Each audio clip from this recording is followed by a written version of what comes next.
So before we jump into the code, I would like to show you CSS on Google landing page. So whatever you see, which is based on aligning this image, making the way this text box looks, or these buttons or these links, this is all what CSS can do. So if you see these links in the bottom have a specific kind of feature. It is gray color, dark gray. When you mouse over, it has an underscore, and it's aligned. These three are aligned to the left, and these four are aligned to the right. So these are all those properties I was talking about. So if you open google.com in Google Chrome, and then you right click on any of these links, and then click inspect, this is called Google Developers Tool. This is what web developers usually use for checking around everything which is about the user interface of a website. So, and here I just want to show you the cascading effect. So here, if I mouse over in the elements, you can see here a small portion is selected. So like that. This specific anchor tag is for about, and if I select that, and then I can see here there is a few selectors. This is what I did not mention in the anatomy, but you can remember this, that by comma separating you can use multiple selectors. For example, here if you see, there's a class selector, there's an ID selector, which we'll learn in a moment in the code editor, and then there is a tag, an HTML tag like anchor, a tag. So what it means is in the class FTL, so here FTL, it should be somewhere up there. Inside that, if there is an ID footer, here there could be an ID footer, something like here ID FS1, but it should be up. I won't get into the detail of that. If you find an anchor tag, change the color of that to this gray color. So let's just play around and change it to, let's say, red, and see what happened. See just what happened. I changed it in one place and then it got changed everywhere. That's the magic of cascading part. So you style it all like that, and then when you change it in one place, it takes effect in everywhere where it was used. The beauty of this is that you don't repeat your code. If you build a website where you have used the same style in, let's say, 100 places, you change it in one place, and then in all those 100 places where you use that specific style will be affected. So let's see how it works. I will stick my example only on this Hello World example. This is a very simple HTML document like that, and I will try to explain all the concepts we have spoken about. So first I will start with the inline, which is discouraged to use. Don't use this, it's just for this video tutorial purpose, but when you build a professional website, don't use inline style sheets. And in a future video, I will tell you why not to use that. But just as a short, this cannot be cached and your website can be slow.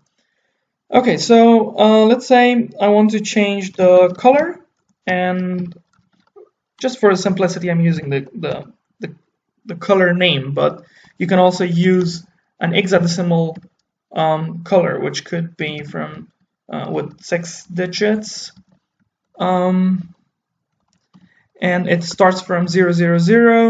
These two are red, green, blue, RGB colors. You have to end it with this, and it can go to 6Fs, one like that.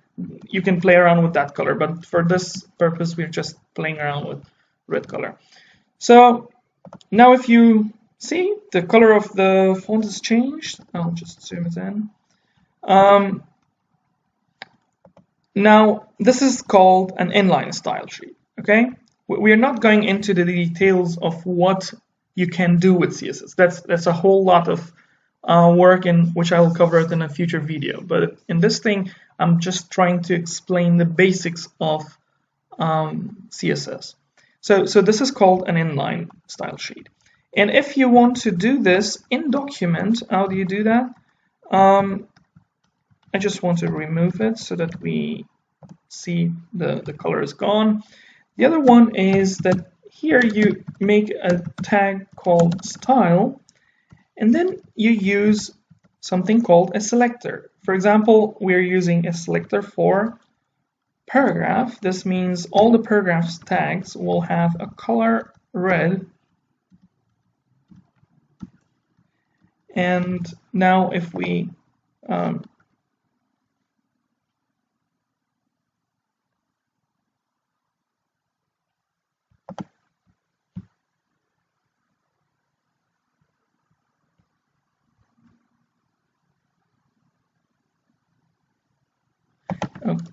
okay, so we have missed this closing tag.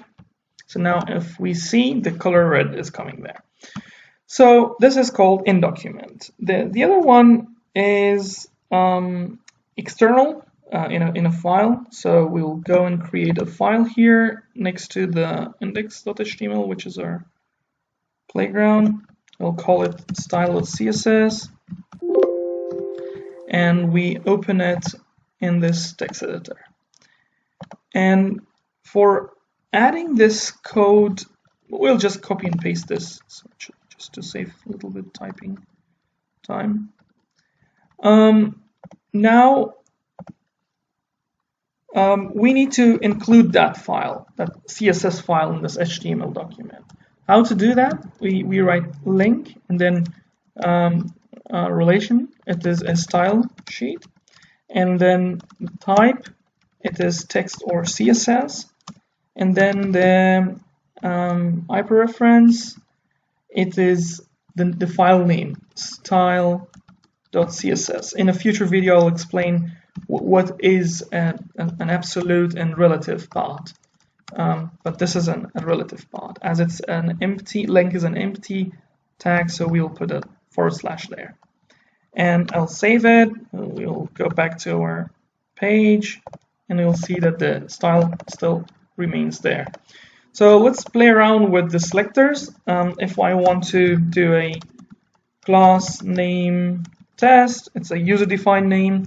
So now in this paragraph, I have to use the class attribute and use class name test. Let me see what was C is capital. So you have to use class name test like that. Did I have two S? Here. And now if we see, still we have, yeah, if we refresh, still we have the design, the red color. That was a class. Now if we want to do an ID, we just use an ID here. ID test, for example.